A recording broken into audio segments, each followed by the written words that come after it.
ஸ்ரீமதே ராமானுஜாய நமஹ.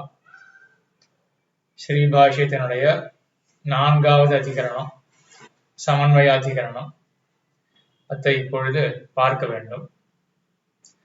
இந்த 4வது அதிகரணம் சமன்வயாதிகரணம் இது போன அதிகரணம் 3வதான சாஸ்திரயோனித்வாதிகரணம் அத்தோடும் தொடர்பு கொண்டிருக்கு. அதே போல முதல் அதிகரணம் ஜிக்ஞாசாதிகரணம் அத்தோடும் தொடர்பு கொண்டிருக்கு. என்ன தொடர்பு? 4வது அதிகரணமான இந்த சமன்வய அதிகரணத்திலும் என்ன பூர்வபக்ஷம்னா, வேதவியாசர் இந்த பிரம்மசூத்திரம் அப்படின்ற இந்த கிரந்தத்தை இயற்ற தேவையே இல்லை, பிரம்ம விசாரம் பண்ண முடியாது, பண்ண இயலாது, பண்ண தேவை கிடையாது அப்படின்றதுதான் இந்த அதிகரணத்தினுடைய பூர்வபக்ஷம். விசாரம் பண்றதுக்கு 2 அம்சங்கள் வேண்டி இருக்கு. அக்ஞாதத்துவம், பிரயோஜனத்துவம். என்ன 2 அம்சம்? அக்ஞாதத்துவம், பிரயோஜனத்துவம். அக்ஞாத்தமாக இருக்கணும், பிரயோஜனமாக இருக்கணும். அக்ஞாத்தம்னா அறியப்படாதது, பிரயோஜனம்னா பயனாக இருக்கக்கூடியது. இந்த 2 அம்சம் இருந்தாதான் அதை பத்தி விசாரமே பண்ணுவோம். ஏற்கனவே ஒரு விஷயம் தெரிஞ்சிருக்குன்னு வச்சுக்கோமே, அதை பத்தி யார் விசாரம் பண்ணுவார்கள்? பண்ண மாட்டார்கள். ஆக விசாரம் பண்ணணும்னா அந்த விஷயமானது தெரியப்படாததாக இருக்கணும், அக்ஞாத்தமாக இருக்க வேண்டும். அதே போல காக்கைக்கு பல்லு இருக்கா இல்லையா? பல்லு இருந்ததே என்றால் எத்தனை பல்லு உள்ளன, பற்கள் உள்ளன அப்படின்னு யாராவது விசாரம் பண்ணுவார்களா? இந்த விசாரம் பயனற்ற விசாரம். ஆகையினால பயனுள்ள விசாரம் தான் செய்வார்களே ஒழிய, விசாரம் செய்ய வேண்டும் என்றால் விஷயமானது அந்த விசாரத்தால் தான் தெரிய முடியும், அறிந்து கொள்ள முடியும் அப்படின்னு இருக்கணும். அந்த விசாரத்துக்கு பயன் இருக்கணும். இந்த 2 அம்சங்கள் வேண்டி இருக்கு. சாஸ்திர யோனித்வாதிகரணம் என்ன பண்ணிட்டுன்னா, அந்த பூர்வபக்ஷி யாரு? நையாயிகன். அவன் என்ன சொன்னா, பிரம்மமானது அனுமானத்தினாலேயே தெரிஞ்சுக்க முடியுமே, அப்ப பிரம்மம் தெரிஞ்ச விஷயம் தானே, வேதத்தை கொண்டு எதுக்காக விசாரம் பண்ணலாம் அப்படின்னு பூர்வபக்ஷம் வர, அனுமானத்தை கொண்டு பிரம்மத்தை அறிய முடியாது, வேதம் தான் ஒரே சாதனம் பிரம்மத்தை அறிவதற்கு அப்படின்னு 3வது அதிகரணத்துல என்ன அம்சம் சொல்லப்பட்டிருக்கப்போ? அக்ஞாதத்துவம், அறியப்படாத தன்மை. சாஸ்திரத்தை கொண்டுதான் பிரம்மத்தை அறிய முடியும், அப்ப சாஸ்திரத்தை கொண்டுதானே பிரம்ம விசாரம் பண்ண முடியும். ஆக விசாரத்துக்கு வேண்டிய ஒரு அம்சம் வந்தாச்சு. என்னது? அக்ஞாதத்துவம், அறியப்படாத தன்மை வந்தாச்சு. இந்த 4வது அதிகரணத்துல மற்றொரு சந்தேகம் வருது. சரி, விஷயம் தெரியாததுதான், காக்கைக்கு பல்லு இருக்கா இல்லையா அப்படின்னு நீங்க யாராவது விசாரம் பண்ணிருக்கீங்களா? நம்ம யாருக்குமே தெரியாது, அதை பத்தி யோசிச்சதே கிடையாது. பண்ணலாமா விசாரம்? பயன் என்ன இருக்கு அதுல? ஆகையனால பயன் இல்லையே, இந்த பிரம்ம விசாரத்துக்கு பயன் இல்லையே அப்படின்னு இப்ப 4வது அதிகரணத்துல பூர்வபக்ஷம். சரி, பிரம்ம விசாரத்துக்கு ஏன் பயன் இல்லைன்னு சொல்லணும்?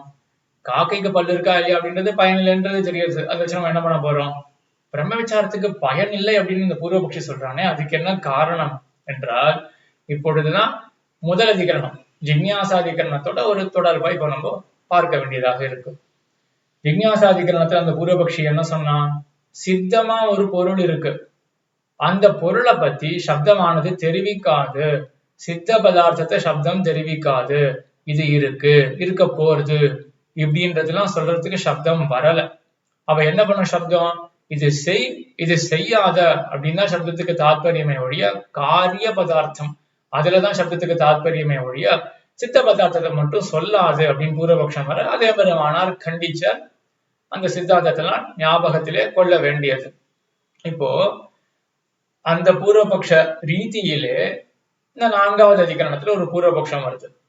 சரி, வாக்கியமானது சித்த பதார்த்தத்தையும் போதிக்கும் எம்பெருமானாரே தேவரை ஸ்தாபித்தாயித்து முதல் அதிகரணத்துல, வாக்கியமானது சித்த பதார்த்தத்தையும் போதிக்கும் அப்படின்னு. ஆனா மறுபடியும் சொல்றேன், சித்த பதார்த்தத்தை போதிக்கக்கூடிய வாக்கியமானது அது அதை கேட்டு ஒருத்தனுக்கு ஒரு விஷயமும் புரியாது. என்ன தாற்பயம்? முன்னாடிக்கும் இப்போக்கும் ஒரு வாசி உண்டு, மேற்கொண்டு இன்னும் கொஞ்சம் ஒழுங்கா விவரிக்கிறேன். இப்ப என்ன தாற்பயம் அப்படின்னா, இந்த வாக்கியத்துக்கு பயனே கிடையாது. ஆகையனால சித்த பதார்த்தமான ஒரு சித்த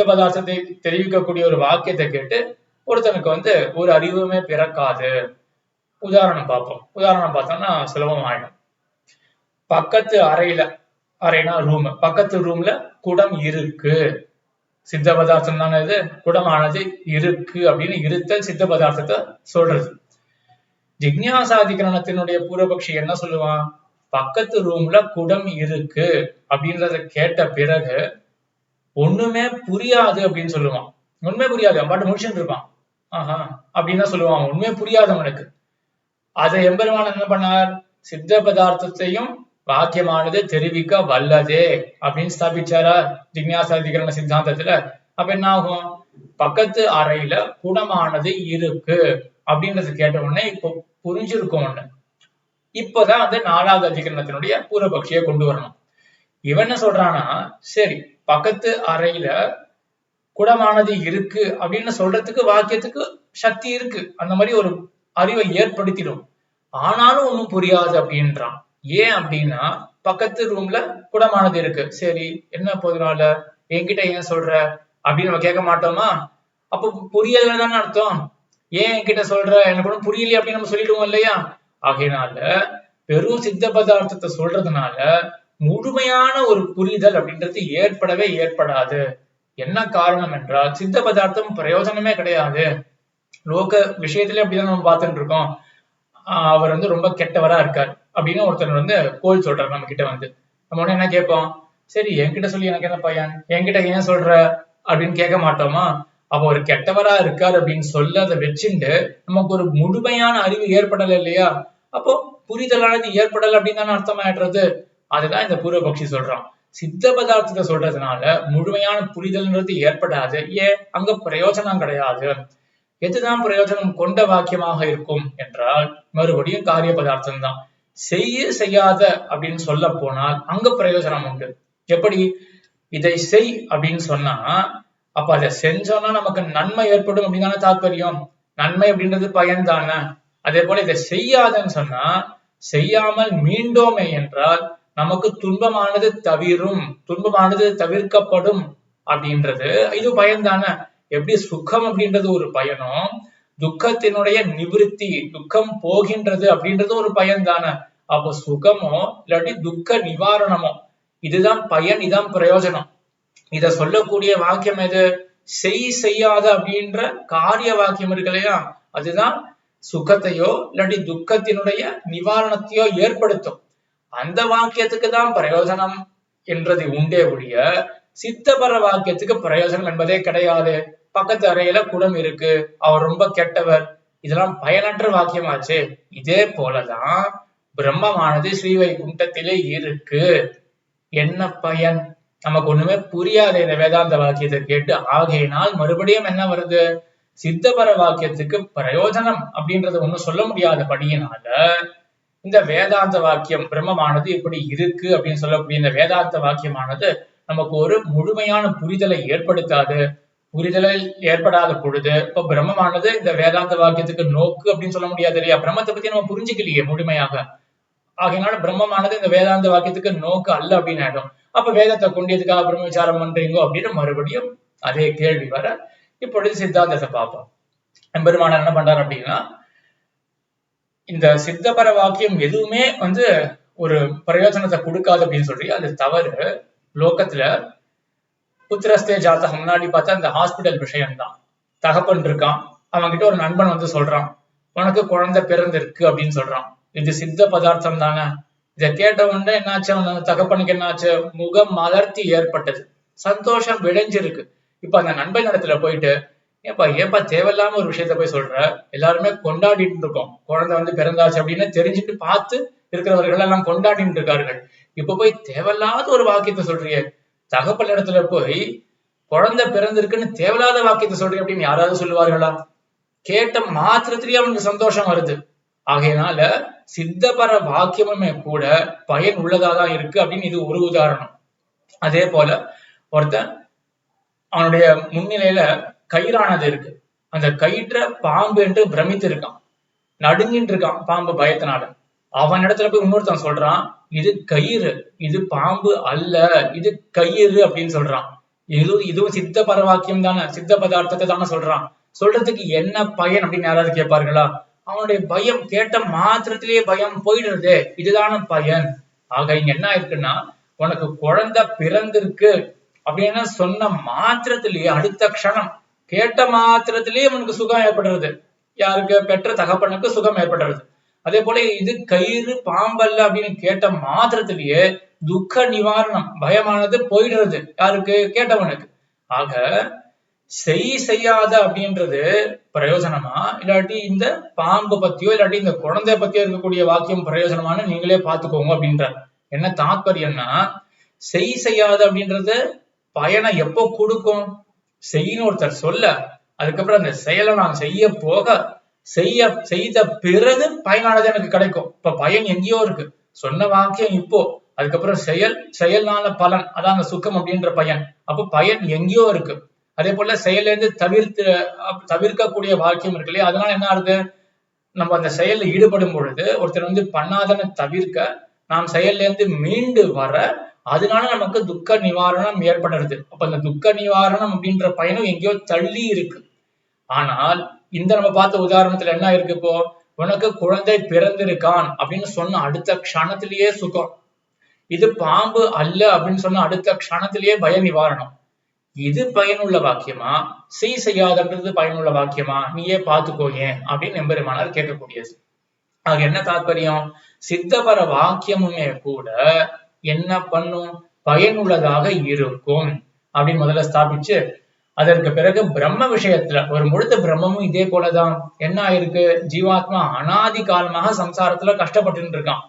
இப்படி கஷ்டப்பட்டு இருக்கக்கூடிய ஜீவாத்மாவை பார்த்து வேதாந்தம் என்ன பண்றதுன்னா, அபரிமித கல்யாண குண நிதியாக எம்பெருமான் ஒருத்தன் இருக்கான், உனக்கு தகப்பன், உனக்கு சுவாமி, அவன் அபரிமிதமான கல்யாண குண பரிபூர்ணனாக ஸ்ரீவைகுண்டத்திலே எழுந்தருளி இருக்கான், உன்னுடைய உறவுக்காரன் இப்படி இருக்கான் அப்படின்னு சொன்ன மாத்திரத்திலேயே கேட்ட ஜீவாத்மாவுக்கு சந்தோஷம் வராதா? அப்ப வேதாந்த வாக்கியத்தை கேட்ட மாத்திரத்திலேயே சுகம் வருது. அப்ப வேதாந்த வாக்கியத்துக்கு என்ன பயன்? அதை உண்மையா பண்ணவே சொல்லலையே, இப்ப வேதாந்த வாக்கியத்துக்கு என்ன பயன் அப்படின்னு யாருமே கேட்க முடியாது இல்லையா? ஏன்னா கேட்ட மாத்திரத்திலேயே சுகம் வருது அப்படின்னு எம்பெருமானார் என்ன காண்பிக்கிறார் அப்படின்னா, அப்ப பிரம்மத்தை பத்தி சொல்லக்கூடிய இந்த வாக்கியமும் பயனுள்ள வாக்கியமே என்று தெரிவித்து மேற்கொண்டு 2 அழகான உதாரணத்தை எம்பெருமானார் காட்டுறார் ஸ்ரீபாஷ்யத்துல. என்ன காட்டுறாருன்னா, ஒரு ராஜா இருந்தான், அவனுடைய பிள்ளையானவன் சின்ன வயசுல தொலைஞ்சு போயிட்டான் காட்டுல. அந்த பிள்ளை ஒரு இட செத்தே போயிட்டான் அப்படின்னு ராஜா நினைச்சிட்டு இருக்கான். அந்த பிள்ளைக்கு தகப்பன் யார் அப்படின்னே தெரியாம வாழ்ந்துட்டு இருக்கான் காட்டுல. இப்படி இருக்கும் பொழுது ஒரு நாள் அந்த பிள்ளைய பார்த்து ஒருத்தன் உனக்கு ஒரு தகப்பன் இருக்கான், பெரிய குணசாலி அந்த தகப்பன், இந்த லோகத்துக்கெல்லாம் ஈஸ்வரன் அந்த தகப்பன், ராஜாதி சார்வபௌமனாக அதிராஜாவாக இருக்கான் அந்த அப்படின்னு உன்னுடைய தகப்பன் அப்படி இருக்கான் அப்படின்னு சொன்னதை கேட்டு இந்த பிள்ளைக்கு அபரிமிதமான சுகம் வராதா? இது சித்த பதார்த்தம் தானே. உன்னுடைய தகப்பன் இப்படி ஒருத்தன் உள்ளான் அப்படின்னு சொன்ன உடனே இந்த குழந்தைக்கு சுகம் வருது இல்லையா? அதனால சித்த வாக்கியமும் சித்த பதார்த்தத்தை போதிக்கக்கூடிய வாக்கியமும் பயனுள்ள வாக்கியம் அப்படின்றதுக்கு இது ஒரு உதாரணம். இன்னொரு உதாரணம் எம்பெருமானார் காட்டுறார். ஒருத்தன் பரம தரித்திரனாக இருக்கான். அப்போ ஒருத்தன் சொல்றான், உன்னுடைய கால் கீழே நிதி குவையல் கொட்டி கிடக்கு, நிதி குவையல் இருக்கு அப்படின்னு சொல்றான். இருக்கு சித்தபர வாக்கியமா இது? இதை கேட்டோடனே சந்தோஷம் வருமா வராதா? இப்படின்னு 2 உதாரணத்தை காட்ட, இதுக்கு வியாக்கியானத்துல சுத்தபிரகாசிகாச்சாரியர் என்ன காட்டுறாரு அப்படின்னா, நமக்கு யாரை பத்தி புரிஞ்சுக்கணும்? இங்க பிரம்மத்தை பத்தி புரிஞ்சுக்கணும். பிரம்மமானது எப்படிப்பட்டது? அது கேட்ட மாத்திரத்திலேயே வேதாந்த வாக்கியமானது பிரம்மமானது இப்படி இருக்கு அப்படின்னு சொன்ன உடனே நமக்கு சுகம் வரும் அப்படின்றதுதான் எம்பெருமானார் உதாரணத்தை வச்சுட்டு அதுதான் ஸ்தாபிக்கணும், அதனை ப்ரூவ் பண்ணணும். அதுக்கு உதாரணமாக என்ன எடுத்திருக்காரு? இப்போ 2 உதாரணம். என்னது? ஒண்ணு நிதி குவியல் ஒன்று ஒரு உதாரணம்.